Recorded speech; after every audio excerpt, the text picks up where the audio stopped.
So basically, for my project, my central question was, through understanding who we are, how does that increase our capacity to learn from the people and the places around us better? And this was based on the education system. So during my research, I read Bell Hooks, Paulo Freire, John Dewey, and a lot of different educational pedagogies to learn more about the education system in the US. And a common thread in all my research that I did was to have a great education learning space, you need to first build community. So for my final project, I hosted two community events where I invited people out. And this was one of the first activities that we did actually, where I had everybody answer these questions about their own identity. And through that, we engaged in larger group discussions about how our personal identity affected our education and how we were able to learn.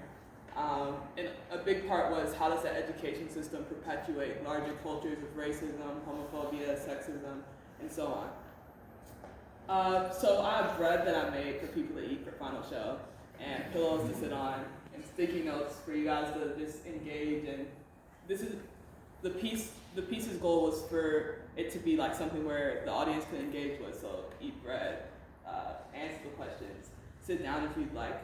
And why the bread and the pillows were significant to my project was because people were coming out and giving their time to me by coming to the events. And so because of that, I wanted to be able to give gratitude by putting my time into making bread and put my energy into hand sewing pillows. The takeaway that I want people to get from my art is to rethink the consumption of knowledge. So rethink how we just consume. And thank you. Any questions?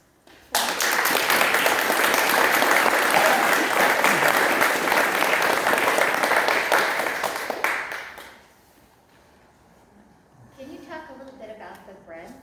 Yeah, so I've been making bread pretty much all semester.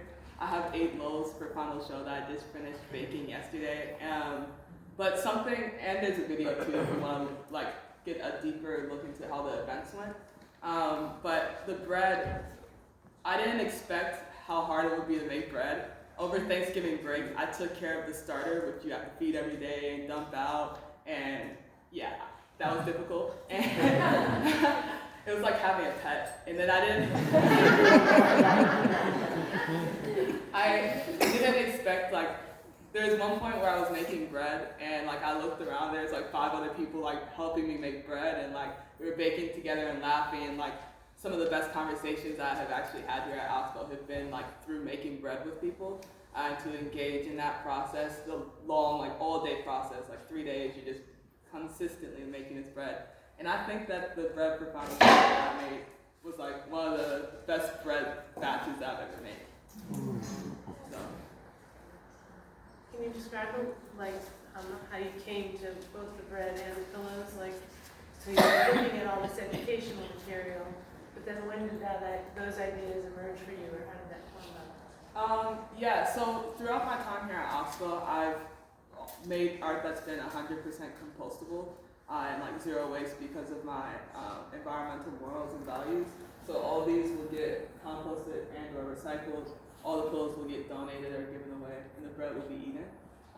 And so when I was thinking about creating an art piece, I knew that it had to first fit into the box of being zero waste, because that was just my baseline. And so through that, I was thinking, how can I physically show a community? And the only way to do that was to actually just invite people out, eat bread, and talk. And so with the pillows, I was inspired by when you go to an Ethiopian restaurant, you're sitting on the ground in front of the table, and because I feel there's something humbling about being on the ground with people, more than we ever humble ourselves much in life. If you can, how long did it take for your group and social media, social people to come together where they felt confident sharing some of these deep thoughts and meanings that you have up on the wall? Yeah, so the first event that I did it was a majority local community members, so people from not inside of Oxbow. So I had the councilwoman, Liz Alessio, come, the intertribal council, 2 intertribal council people come, and then some other local people that I had met from going to Climate Club every week, and then 3 Oxbow students. 3 Oxbow adults and 1 Oxbow student. And I sent these questions out in an email beforehand, and so people could get some time to think it over, because you'll see once you answer the question, it's harder to think of these things once you're actually answering. And I think the biggest thing was just the space that we were in. So we were like eating bread together, and making it safe for people to be vulnerable, and say like we're all here together. And I don't think that a lot of the adults in the first group had reflected much on their educational experience. And the second event that I did was all Oxbow students, so it was all younger people, and that was completely different because we all knew each other, and so the vulnerability was a lot easier because we like knew each other, but we didn't necessarily know a lot of these answers. So I don't think we had tried to gain that relationship in this way, or like just this up front. So it was really interesting reading these answers. I have a question. Have you thought about turning this into an ongoing living project, or is it a one and done? Because it's beautiful. So I'm not really sure how this is going to look after. A lot of my artwork has been like, I take pictures of it and I compost it.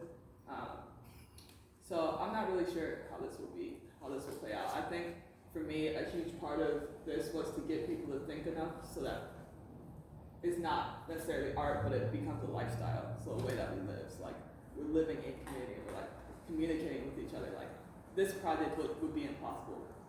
I couldn't have done this alone. Like people helped me sew the pillows. These are somebody's jeans that they donated. So it would have been impossible to do without other people.